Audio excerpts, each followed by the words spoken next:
Hello viewers, welcome to my video. This is Project Thursday. The basic talking about my quilt. Well, it's a wall hanging. I keep saying quilt, but it is really a wall display. So basically I did some planning before I have actually started to put this design into practice onto the display, which obviously I will show you in due course. But this is the rough design I did using my new lovely pencil crayons. And basically it's going to be based on stump work. Now I've done the patches here that I wanted. That's basically patches of material. The red represents the blood that's shed, the innocent lives that is shed in this world. And then the black is that darkness, which does shed innocent blood. And then the blue, is that hope coming through, the blue skies. That part, this part I've actually finished sewing onto the wall hanging, textiles. So the next part for me to do now would be the trees. Now I want to use, this is where the raised embroidery comes in. So I'm going to use bamboo large cocktail sticks, and I'm going to be doing an overcast stitch over the wood. That basically lifts the stitching from the surface, which is the idea of raised work stamped embroidery. I've been reading up as well. I've been reading up on this lovely book, Stump Work. It's a really interesting read, and so I'm studying that at the moment. And actually the tree, I love that tree, the front cover, and I'm kind of basing it slightly on that. Obviously my own twist in it, but I am sort of basing it slightly around that, and I do also want to put some sheep in mine as well. So I was quite inspired by that front cover, and as I said, it is a very good book. Lots of interesting information, and yeah, and I got that for about £3 at WB World of Books. So I recommend them for second-hand books. If you want a nice, inexpensive second-hand book, I always find them to be the best. Okay, so this is the next part I would be stitching onto the wall hanging textile. I also want to get the sheep done as well, because I'm trying to do it in stages. So obviously, it's manageable because there's quite a lot of work here to do, as you can see.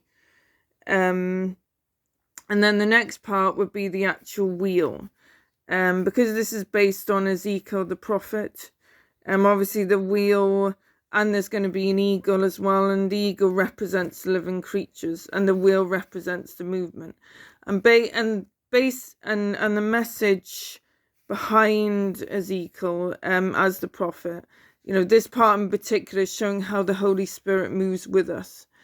How the Holy Spirit moves with living things, which is i.e. us. And this is the main point of the design, really. This is the main idea of the design.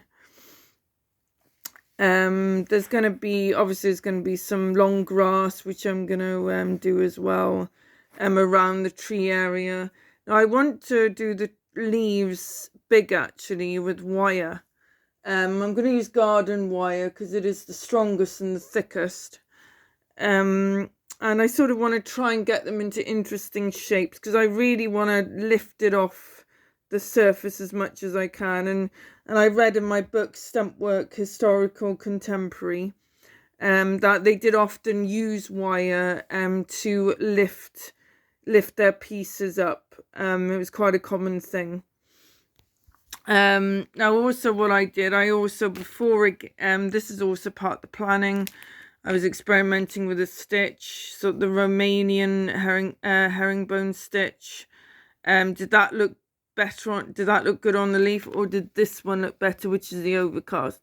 Now I do prefer the overcast, so I am going to use the overcast. I think it suits the leaf better, and I do sort of trying to get it sort of the thick and the thin, so I do want to try and get that as well.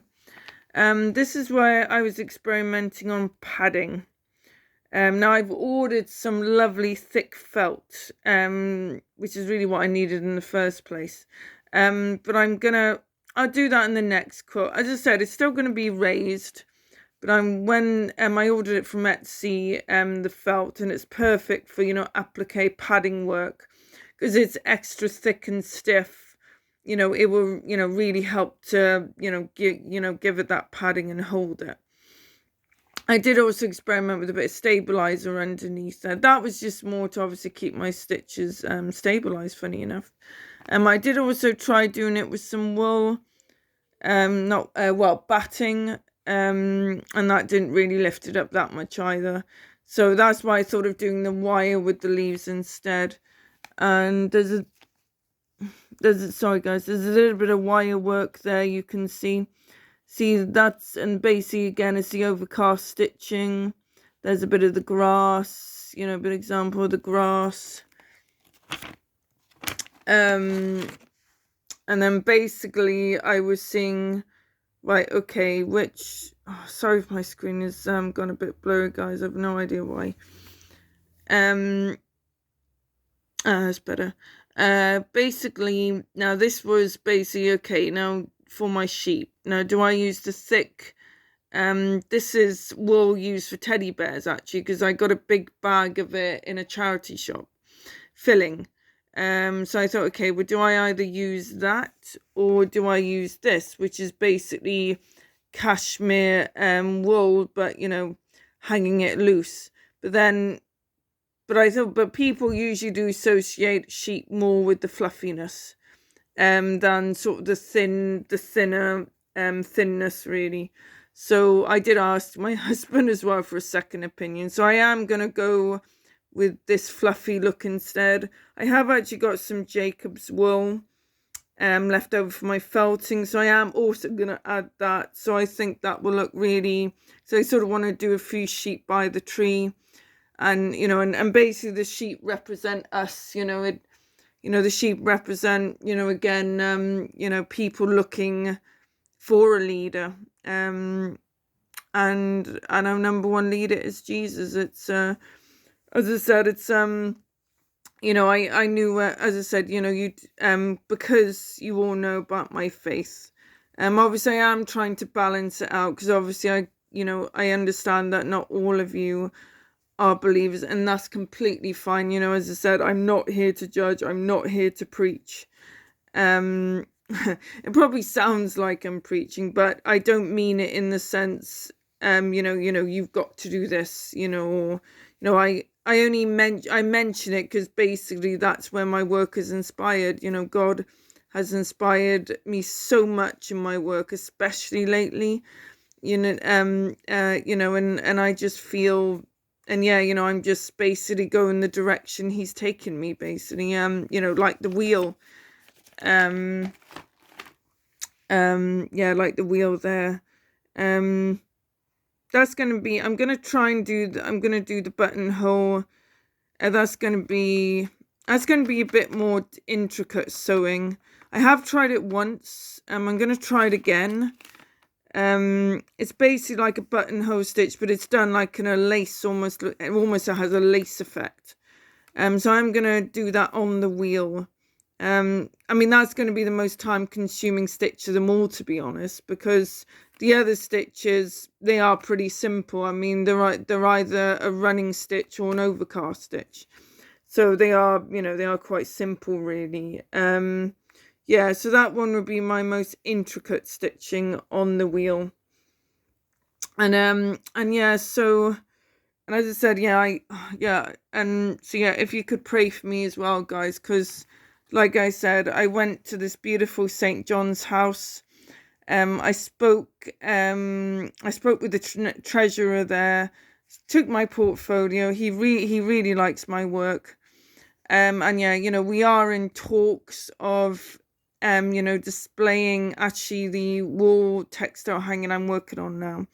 But yeah, but if you could pray for that, guys, and because that honestly, it would just, it's the most perfect place to have it. It really is. And you know, and you know, and again, I felt led there basically. So yeah, if you could pray for that, guys, or you know, I just really appreciate that. Because honestly, it'd just be so exciting. I'd be over the moon. I'd be absolutely ecstatic. It really is, because you know, to have your work displayed in a beautiful, you know, 1500-year-old Tudor house, to me is just the ultimate. It really is. It's the ultimate. Okay, guys. So again, I want to say thank you for all your support that you give me. You know, and again, you know, I appreciate it so much. I really do. And yeah, and I just wish you a blessed Thursday, and whatever project you're working on, you know, I pray and hope that it's going well, guys. Okay, bye.